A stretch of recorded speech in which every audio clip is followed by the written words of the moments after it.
Hey everyone, this is David with Selman Home Inspections. Doing a home inspection this afternoon, and North Richland Hills is where I think I am.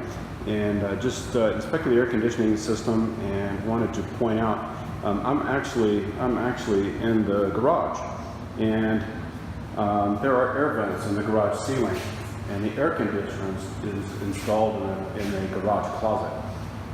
Any penetrations between the garage and living space or air conditioning ducts and systems is definitely a safety hazard. It needs to be changed.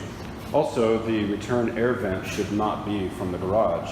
Carbon monoxide from vehicles and other vehicle storage area vapors are quite dangerous and really shouldn't be in the garage. So also the air conditioning units themselves, there are some air conditioners that are rated for garage installation. I do not believe that this is one of them. So just some safety issues around installing air conditioning systems in the garage, and the things we shouldn't do in our homes. So hope you found that helpful.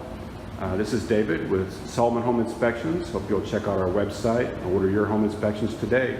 Be sure to check out our YouTube videos and friend us on Facebook. Thanks and have a great day. Bye-bye.